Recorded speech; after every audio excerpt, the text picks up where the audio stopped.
Bonsoir Oscar, merci de m'associer à cet exercice et je salue tous les téléspectateurs de la radio-télévision nationale congolaise. Merci Rachel. La première question, professeur Jacques Ndjouli. Annulation ou invalidation des suffrages exprimés en faveur de 82 candidats qui sont indexés aujourd'hui par la CENI? Le mot qui a été utilisé dans la décision de la CENI, c'est le mot annulation. Donc la CENI a parlé de l'annulation et je crois que c'est sur ces concepts qu'il faudra essayer de voir les choses. Et si la CENI annule, que fera la Cour constitutionnelle? Écoutez, c'est toute la difficulté d'être de cette problématique. La première difficulté, comme vous le savez, c'est l'absence d'un code électoral dans notre pays. Un texte qui puisse harmoniser ou qui puisse rassembler tous les textes liés aux élections. Lorsqu'on lit cette décision, je suis très mal à l'aise pour la commenter parce que ceux qui sont cités, ce sont de proches, des amis. Alors, l'affaire est saignante, provoque de douleur. Elle est dans la main de la justice. Est-ce que c'est décent d'en parler? Et puisque vous posez une question, c'est vrai que la CENI s'est basée sur la loi organique portant organisation et fonctionnement qui lui donne le pouvoir organisateur et le pouvoir régulateur des processus électoraux et référendaires. Et les articles 31 et suivants ouvrent l'opportunité d'assurer donc la régularité de ces processus en ayant la possibilité d'être saisis par les partis politiques, les regroupements ou toute autre personne sur un certain nombre d'irrégularités et de prendre la décision. Alors, quelle est la nature de cette décision? Lorsqu'on va au fond de ces textes, je tombe sur l'article 27, je crois, quater, qui dit que le rapporteur adjoint de la CENI fait la proposition sur le règlement non contentieux, le règlement non judiciaire du contentieux électoral. Donc, c'est un pouvoir administratif, parce que ce n'est pas une décision de la CENI.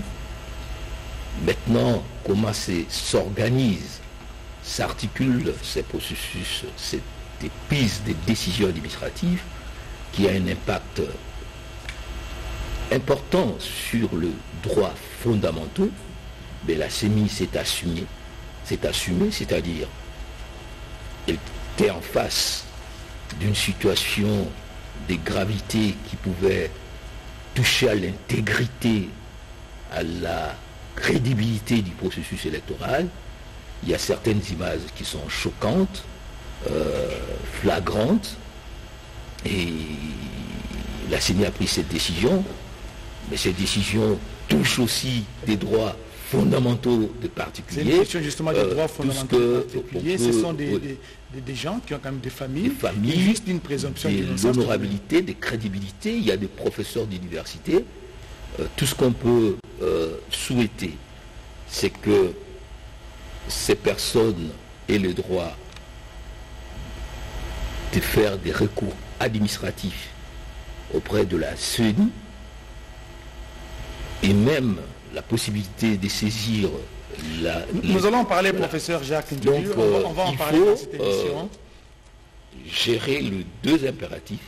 L'impératif de protéger le processus électoral, parce que c'est la base de légitimité du pouvoir partant de son efficacité, mais il y a aussi l'impératif de protéger le droit fondamental qui est la quintessence de notre vivre ensemble. Rachel Kissita. Alors, dans quel ordre vous placez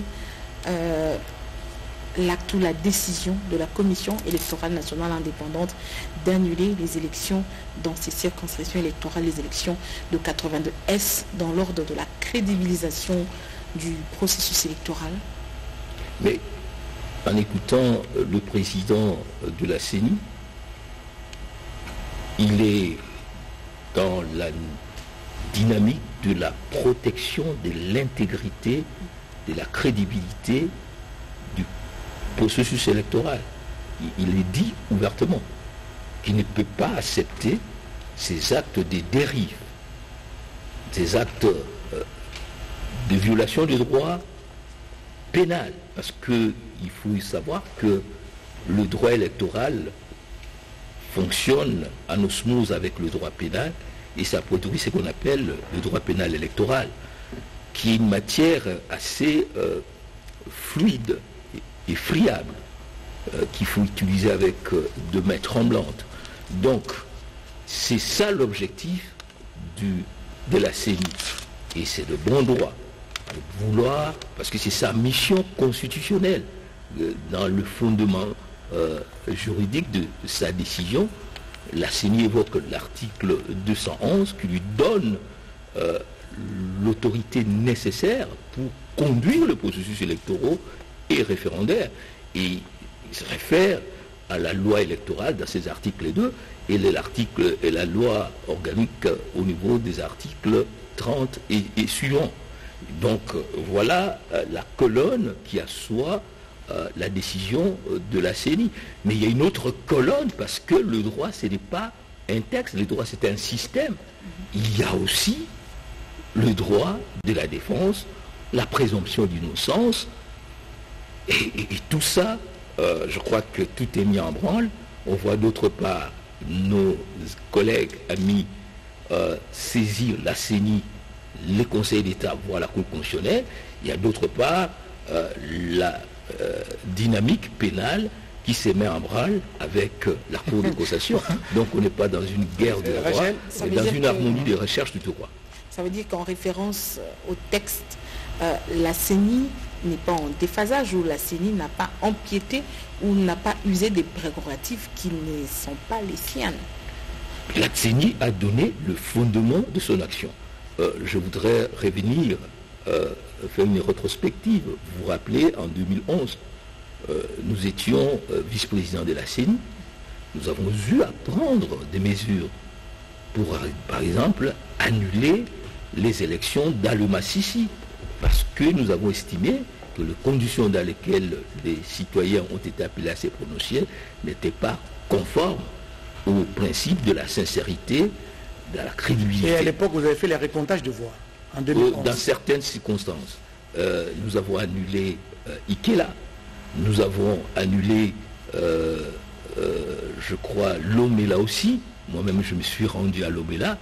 Et dans certaines circonstances, nous avons appelé les résultats pour Kinshasa. Mais à la fin, nous avons transmis tous ces dossiers à la Cour suprême à l'époque, ces gens comme Cour constitutionnelle, mais nous n'avons pas eu raison pour tout. Par exemple, les Ikela, ils ont été réhabilités, Lomela a été réhabilité, et même, je crois, Massissi, d'une manière ou d'une autre. Donc, la CENI a ses pouvoirs, notamment de proclamer provisoirement les résultats des élections. Mais la CENI peut être contrainte par les circonstances de déroulement des opérations à ne pas accepter de proclamer un certain nombre de résultats, et ça ne s'arrête pas là. Il y a d'autres voies d'ouverture, notamment en faisant un recours directement à la CENI. Et puisque vous parlez justement de la CENI, je n'ai pas cette loi en tête, mais la CENI peut se saisir ou être saisie d'une dénonciation. Vous avez cité plusieurs cas de dénonciation dans les réseaux sociaux, beaucoup d'images, beaucoup de textes, de photos. Et alors, que voudrait dire cette loi justement? Mais c'est ce que nous sommes en train de dire, c'est l'article... Comment vous interprétez justement cette loi? Moi, je n'interprète pas. J'ai mis la loi à l'article... Beaucoup de pouvoir à la CENI. Pardon? Beaucoup de pouvoir à la CENI. Non, la CENI, c'est l'organe de gestion des élections. Ailleurs, on appelle Electoral Management Body, à disposer de pouvoirs énormes. Quand vous voyez le pouvoir dont dispose la CENI, dès par la Constitution, la CENI a le monopole de gestion des opérations préélectorales. L'identification des électeurs et l'enrôlement, c'est pratiquement une opération de recensement national. Elle pouvait peut-être se limiter à ne pas proclamer les résultats de ces candidats. Quand ils vont introduire les recours, on dira non, voilà, vous n'avez pas été proclamé parce que... Vous avez utilisé de la violence voilà, ou de la fraude. Les devs, la machine a voté chez vous à la maison, vous avez utilisé de la violence, et ils peuvent maintenant introduire des recours parce qu'annuler directement, c'est quand même très fort. C'est très fort. C'est très fort. Est-ce qu'il y avait une autre solution ou c'est la solution ultime? Mais il faut se mettre dans la peau, n'est-ce pas, de la CENI. Vous savez, la CENI, on travaille dans une dynamique de pression énorme. Ok? Donc, la CENI, ses services, se sont fondés sur les dispositions que vous venez d'évoquer. Ils ont pris cette décision d'une gravité énorme qui ouvre même la voie à des poursuites pénales. Alors cette décision était-elle ou est-elle proportionnelle à ce qui s'est constaté sur le terrain? Mais l'évaluation de la proportionnalité, c'est une question de fait qui ne m'appartient pas. Ce n'est pas une question de droit. Les faits se sont avérés. La main dans les sacs. Et la CENI ne pouvait qu'appliquer la loi. Mais écoutez, dire que les faits se sont avérés, il faudra aussi vous rappeler le principe de la présomption d'innocence. Tant qu'il n'y a pas encore une décision judiciaire définitive, toi et moi et nos amis sont présumés innocents. Donc, aujourd'hui, nous sommes dans une démarche administrative de la CENI. La CENI a estimé qu'elle devait, pour protéger son processus, prendre ces décisions. Maintenant, ces décisions d'une gravité énorme, parce que ça touche à la fondamentalité de droit. Donc nous sommes ici, comme dans toutes les questions des libertés fondamentales, entre l'intérêt de l'État qui est analysé et les intérêts des particuliers ou des citoyens ou des droits de l'homme. Et il faut maintenant, dans la sérénité, moi je crois que la question du vivre ensemble est tellement importante qu'il faut y aller dans la sérénité. La CENI a fait son travail. Si elle ouvre la voie au recours administratif qui existe, qui est préalable, parce que nos amis, nos frères, nos sœurs saisiront nécessairement le Conseil d'État, parce qu'il s'agit d'une décision administrative.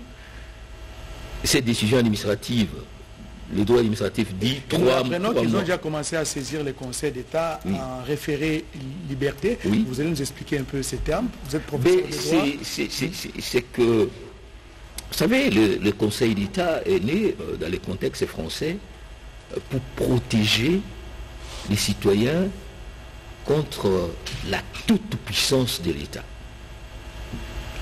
Et la CENI, c'est l'État. La CENI a pris une décision.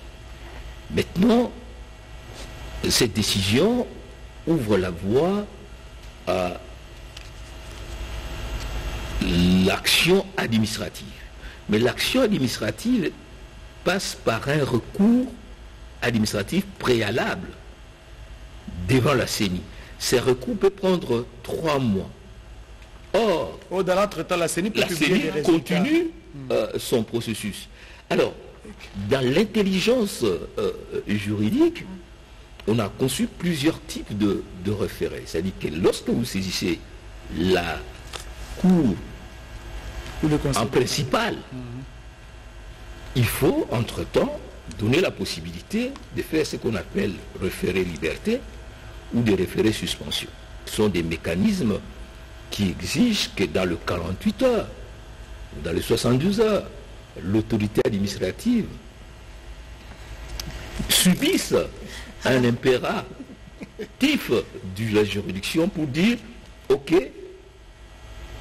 on ne va pas attendre 3 mois parce que le temps est destructeur. Justement, c'est cette question-là, professeur, avant que peut-être ma consoeur Rachel Kitsita intervienne. Je voudrais justement savoir, pendant que certains invalidés de la CENI se saisissent ou saisissent les conseils d'État, pendant que la question est en train d'être traitée et que la CENI est arrivée à publier les résultats provisoires des législatifs, que vont-ils devenir? Et elles sont en procédure, n'est-ce pas, avec le Conseil d'État ou la Cour constitutionnelle, pendant qu'ils attendent que leurs questions soient traitées. Et la CENI est arrivée à publier les résultats provisoires. Que vont-ils devenir? Vont-ils abandonner le Conseil d'État et aller introduire un recours à la CENI? Qu'est-ce qu'ils vont faire exactement? Je crois que j'ai lu le texte des uns et des autres. On a saisi la CENI en recours administratif préalable.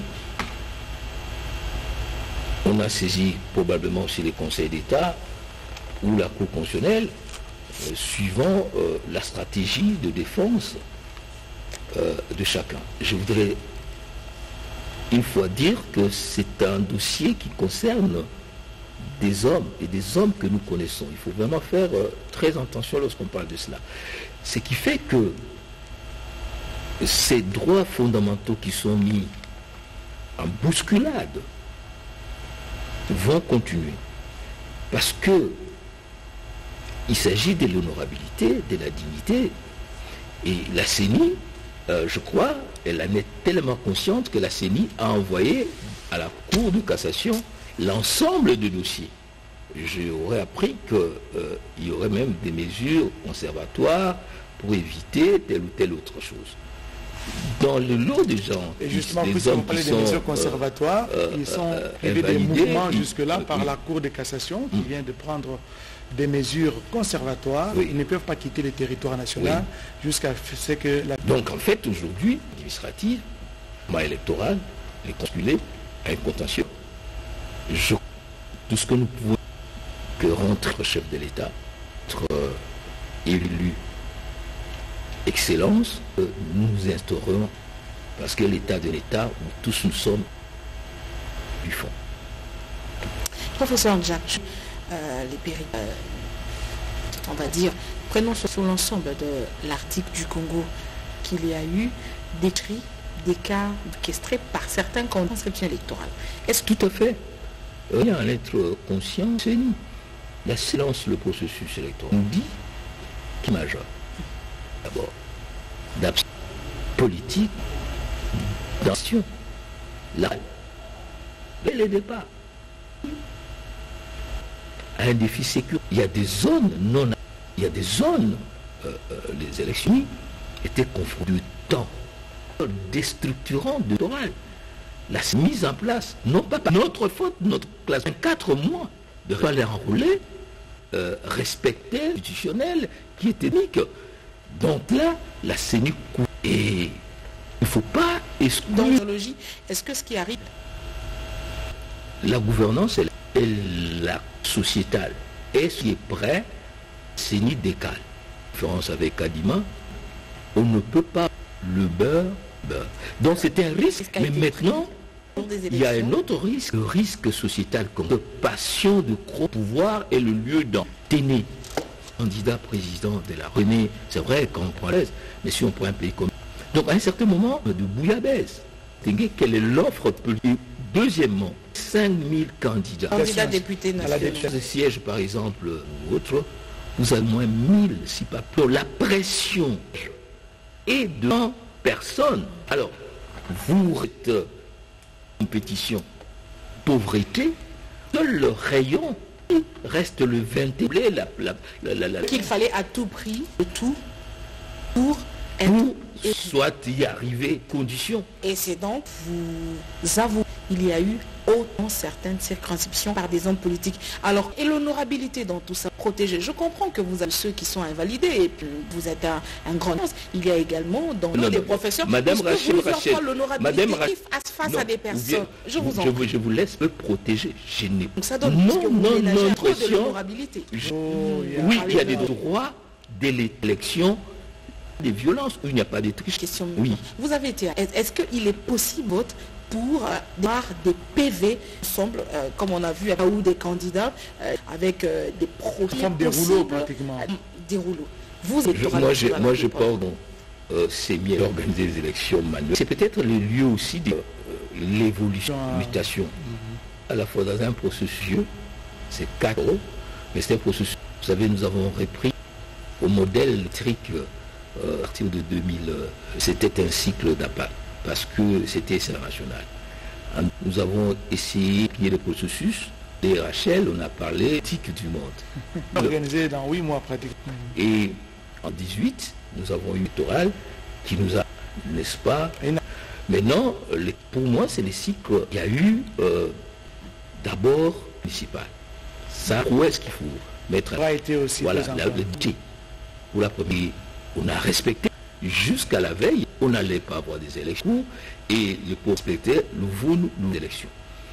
Le dispositif électoral, c'est totalement, vous faites à pied et puis vous les figures, mais le fond de toute la technologie, est-ce que nous intérioriser, c'est-à-dire à la compétition électorale où on peut gagner? C'est le travail des états-majors qui devaient former les militants. Contexte où il y a 1000 partis, on va voir ces 1000 partis. Dans une sorte, c'est-à-dire que où on peut se filer, qu'il faut aller à la mangeoire. Cette course à la mangeoire nous amène à deux commandes. Donc, il ne faut pas condamner. Il faut nous condamner notre attitude dans le Professeur, vous soulevez un cas juste. D'une part, vous parlez de l'ennemi, ainsi de suite. Vous évoquez justement aucun se qualifie de la CENI. C'est ça ma question.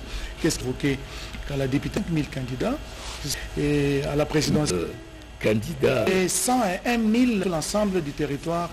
Et qu'est-ce qu'il faut faire? C'est toujours dans les extrêmes. Le politique donne la population... Vous savez, ici c'est un cas appelé le processus. À part Brésil, un de rares pays à voir. Vous savez, en Afrique centrale, 900 000. Donc, organisé dans notre pays, c'est... Il n'y a pas d'infrastructure. Comment amener une haute technologie où il n'y a pas de route? Des défis. Des défis, un défi. Vous amenez la machine ici à l'époque, mais comment le transport Sangamamba? C'est la machine à tête. Et c'est quoi la démocratie? Les agents de la CENI qui achètent par pirogue. Par pirogue. Pour payer le pire. Comment avez-vous fait? Occurrence. On a parlé des élections. Il y a surtout cette occurrence. Ou la répétitivité du non-maîtrise. Vous avez dit dans... Mais c'est bien. Nous prenons pour dire la mise en place des ordres. Aujourd'hui que même des fraudes qui ont été invalidées dans 2 circonscriptions selon indépendantes, est-ce que cela peut en même l'acquérir de ciel provisoire public? Quand vous prenez de droit, ciel, c'est une élection qui avec le même vote en fait.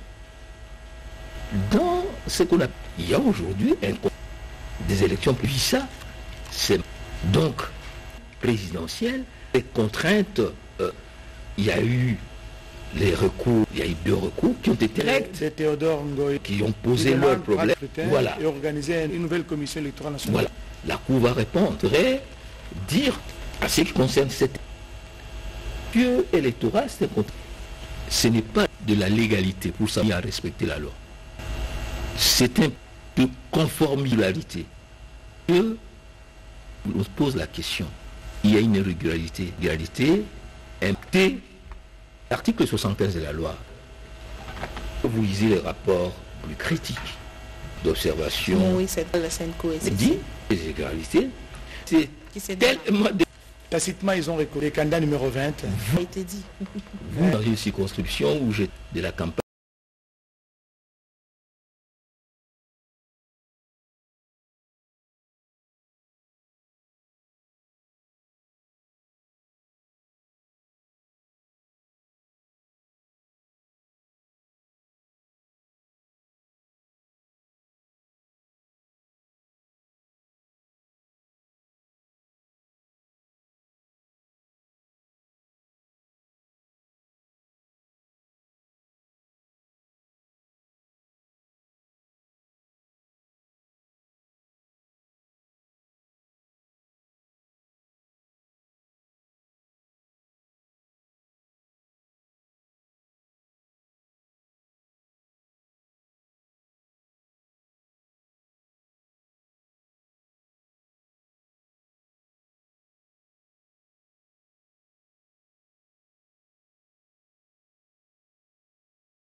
candidat numéro 20.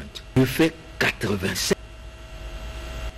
Et si vous allez, à partir du moment où, ici, saisir de toute l'opposition en dernière position, lui qui n'était pas, parce que on ne va pas mettre pas candidat, où vous allez, mais c'est ce qu'il dit, une contentieux électorale, pas un contentieux de la violation, oui, mais est-ce que cette violation ou cette irrégularité a un impact sur le réseau? La question. La réponse Donc, est non. L'élection ne donne aucune contestation. Est-ce que juridiquement c'est faisable, puisque, notamment sur le cadre ensemble pour la l'égalité et même la mission d'Obsanco et CC du 20 décembre, puisque voter jusque jour après 21 je au crois 26 que c'est trouve un fondement juridique. Dans quelle disposition? L'article de la... Non. Claire, l'élection organisée est organisée pendant les 11 heures voté, on donne des jetons. Mais l'alinéa de prendre, parce que la loi électorale de Bible, il faut le contexte général et constitutionnel. Est-ce que pour des raisons de machine, parce que c'est ça, je suis dans une circonscription où il y a aujourd'hui de crues. Alors, pour faire oui, notamment, alors qu'est-ce que vous privez les droits? Parce que la constitution d'égalité des classes, ce qui est important de faire, il y ait d'accès au droit au vote fondamental. Que une partie des citoyens désignés, leur dirigeant est arrivé à 17h. Il y a des bureaux, les techniciens de formation ou de la carrière, les machines se sont vraiment. Et ça, c'est le fait. Mais il y a eu de la scène qui ont pour juridiquement nous ne sommes pas des juristes, c'est une interprétation particulière de la loi. Et poser une question par occurrence, vous avez été vice-président en 2011, le pasteur Daniel Ngoï Moulounda, président. Il y a vous avez fait face les mêmes défis répétés en 2004e cycle électoral. C'est les mêmes choses que savoir. Que vous avez pu construire, vous avez fait face. Ne pensez-vous pas qu'il faille aujourd'hui, une fois terminé, commencer à... La démocratie n'est pas un événement. La démocratie, c'est une expérience, c'est une pédagogie. Nous avons une longue expérience de démocratie. Les rébellions, on a tenté ça n'a pas de dictature qui nous a... Et la plupart de nous avons encore un type autocratique du pouvoir. Élection à candidat unique, n'aime pas trop là, même si on va le gagner. C'est ça de mode d'art. Donc la culture démocratique est encore à asseoir, à construire. Et moi j'ai toujours dit un cours bâtique. Ils avaient eu beaucoup de problèmes. Créer une université dans le cadre de partis politiques. À partir comme maternelle, on doit pas démocratique. Le problème par exemple de la pauvreté, développer l'aide de pauvreté, où je leur dis voilà, moi travailler pour qu'on construise les routes, on a eu des 1000 francs à voter. Tu t'es dit, il y a du travail. En d'autres termes, lorsqu'on lance un processus électoral, préparation, chez nous même l'enrôlement est... Et puis il y a les opérations qui obéissent. Vous ne pouvez pas électoral. En deux, vous savez que de l'organisation, il faut que la 100 millions, 300 millions matériels par avion à Kinshasa, mon ami. Et le parc, pour transporter ça, c'est à demander à l'Angola. Troisièmement, ça arrive à Bouta. Ce sont des choses à corriger pour les prochains électoraux. Un processus. Il y a ce qu'on appelle la électorale, qui est la phase d'action des suivis et des corrections. D'avoir été un G13 et un certain nombre de choses. Après ces élections, si elles n'ont pas annulé électorales. Pourquoi vous... Une demande de l'opposition. L'affaire devant la juridiction. C'est ça aussi le reste. Alors, mais pour certains, il faut question d'aller devant les juridictions. C'est une cour constitutionnelle à la solde. Mais c'est un discours récurrent. La Cour suprême, Jim Kabila, c'est une cour qu'on a explosée en plein vol pour constituer qui est là. Ce que nous devons savoir, chaque mérite ses institutions. Alors que vous êtes tous des petits, vous votez votre candidat de la secteur. Donc, C'est vote infernal. sociologique. c'est un très beau, mais ça a des conséquences sociogénèses. Qu'il faut craindre une crise. La plupart africaines sont liées aux questions. Ce sont des questions de passion. Le font aussi preuve. Nous avons des élections où nous avons vu un quart du territoire et un dessous. C'est les défis de vivre ensemble.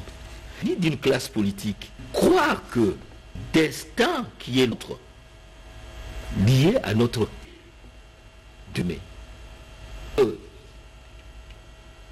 Il y a des puissants, des Congolais. Et Il faut accepter. embrasser les vainqueurs. C'est se vivre Et vous ensemble. attendez un jour jamais la Cour constitutionnelle officialisée, n'est-ce pas, de vous y voir Moïse Katumbi aller en J'imagine. Parce que au 18, lorsque le président Félix a proclamé les FCC cash, et nous on était à l'époque Mouka, Jean-Pierre Bélépa, je vis, n'est-ce pas, réconciliation nationale menée à la récomposition. Donc, à notre carence congolaise. Vous savez, on annonce mais un jour, quand vous avez le temps, vous allez sentir comment les Congolais tiennent à être congolais. Oui, oui, si les Congolais, là-bas, c'est réparti. À Gbadou Lébellion, la main, l'organisation. Là, c'était en Il 80. réclamait qu'il dansait et le match et le pas. Et je vais aller dire à Jean-Pierre ici pour nous couper de Kinshasa. Alors, une question aux gens de la Cour, notamment par le candidat, mais dans une interview, il répond à ma question particulière. Il appelait, on va dire, à réunir là, tous les partis politiques et les courants politiques parce que confronté à plusieurs défis, le défi sécuritaire, la vision nationale. Alors, il a convoqué donc autour de tous les acteurs politiques pour que cela est possible. De la République, il est le chef. Article, c'est lui les gars d'intégrité territoire. Le président Félix Antoine Tshisekedi est très conscient. Mais le drame politique congolais, c'est-à-dire que le président a la possibilité de consulter sur des questions majeures, pas en faire une contour histoire qu'on appelle faire de la nation. Mais il faut nous donner la nation une sorte de pizza. Non, pas un gâteau à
Ce n'est pas une je crois que mais pour des questions de climat politique, vous savez, qui ne l'ont pas élu, c'est la mais position. à condition qu'ils soient aussi dans la même disposition.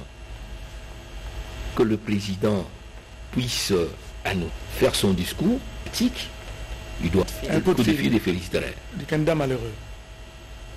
Je suis directeur de campagne Olivier, qui est un gars. Je lui dirais, appelle le président. Il le fera, hein, il doit, la nation va aux nations, c'est nous le peuple vivant, on ne va pas se tuer là. Et les mandats à dire. Mais il y a d'abord des questions pour Ensemble pour la République, répondre notamment vers le vin de ces bulletins, notamment des dispositifs électoraux. Faiblesse, je veux avoir des préalables pour Ensemble.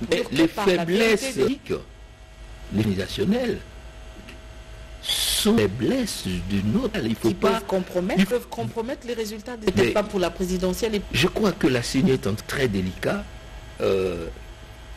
Des droits fondamentaux, mais la CENI est à trouver masse créditée à élu. Mais il faut en toute chose, on appelle la transcendance, voir de sauver qui est dans une situation. Je suis membre de la commission des à l'Assemblée nationale. Territoire national qui est occupé. Il y a une partie du territoire aux états de siège. Il faut qu'un nous puissions. Qu'est-ce qui... Et l'essentiel selon vous, c'est professeur Jacques Njoli, j'ai ma petite question. Oui. Parmi les 82 nationaux et provinciaux qui ont été validés, il y a celui de l'UDPS, il y a venu, disons, de la FDC, façon de faire les choses, pacté sur le sein de l'Union sacrée pour la nation, même amené à une reconfiguration. Je crois que l'Union sacrée, sage clair, signé par le président, encourage la travail. C'est là qui estime que c'est des comptes. Les preuves ont circulé dans mais qui n'ont pas été dénoncées. C'est que un certain nombre de principes. Vous avez cru que la décision non, donnée de fond de décision, le droit de la présomption d'innocence. Et je crois que pour moi dire que dans la vie, il y a l'article 20 de proposition non général. Je crois qu'il ne faut pas laisser la CENI aussi aux outils face. On a un train de voter dans leur salon. C'est demander à la CENI de faire. Professeur Jacques Njoli, posé, et pour la plupart, adresser le PV. Mais il y a fait des réseaux sociaux aussi qu'elles disposent de déceler les algorithmes. Tout cela, travailler dans la série. Avant de prendre la dernière question de Rachel, je vous pose cette petite... Vous, personnellement, vous avez acquise 13 ans dans électoraux. J'ai fait allusion de 2011, vice-président de la CENI. Vous êtes professeur de droit ici à Kinshasa, de sécurité, à la casquette. Quel est l'enseignement du 4e cycle électoral, celui de 2011? Je voudrais d'abord le président ainsi commission électorale. J'étais membre du comité qui a mis en place la charge qu'ils ont eue logistique, la charge motive. On est en décembre, il y a inhérente à tout. Mais viser l'excellence. L'excellence, c'est éviter des mauvais que chaque fois que nous prenons du ça a de l'impact. Mais nous avons pris le électoral national 2000. Est-ce que ça de rentrer dans l'élection électorale classique, direction générale, les élections, ou les autres forces sociales doivent être la plus grande. Et ça, c'est l'élection politique de l'organe. On prend l'opposition doit avoir 5 des civils et nous prenons 6 mois. Alors, comme vous l'avez dit, dès la proclamation des opérations des valeurs, pour faire ça, une commission 5 ans, partir pour donner une autre de ces gens-là n'ont jamais sur pied d'une direction. On commence à faire. Pourquoi pas où finalement nous sommes arrivés la neutralité, indépendance serait mise en cause. Alors mets-toi et qui soit parce que je prends mon directeur vous-même. C'est vrai que je suis professeur électoral, c'est cette idée. L'état d'apprendre. Et c'est du temps à perdre à autre innovation. Il faut continuer. Il y a encore des élections. Il faut qu'on renverse Lorsque nous voyons que le PSUI n'existe pas, c'est une démocratie au sommet, députés nationaux, provinciaux, municipaux, mais les groupements ne sont pas, ils sont oubliés et les émails arrivent. Alors, avec le à la publication des résultats pour la présidentielle, pour vous? C'est une innovation que ça permet. En 2006, nous l'avons conseillé, nous l'avons arrivé à le faire. À l'époque, nous, la loi, dans le projet de la on voulait la publication. La loi termine d'être compilée et puis ça monte à la salle. Il y a nos amis, la Solo, nous suivons. C'est quand même une belle innovation. Les résultats qui viennent. Calmer aussi la tension en même temps. Parce que l'autre a atteint et que toi tu es encore dans que... Donc il n'y a pas qu'à Njoli dire sincèrement merci. Voulu nous accorder de l'éclairage par thème électoral du Congo, de l'annulation, validation de 82. Si c'était de ça, je n'allais pas venir. Ça vous C'est une question. Ça touche à l'honorable. C'est la passion et la raison. Prévenu quand même. Rachel Kissita. Avoir permis et à l'aime d'une république du Congo. Pour tous qui nous avaient sur le pays et programme sur votre télévision.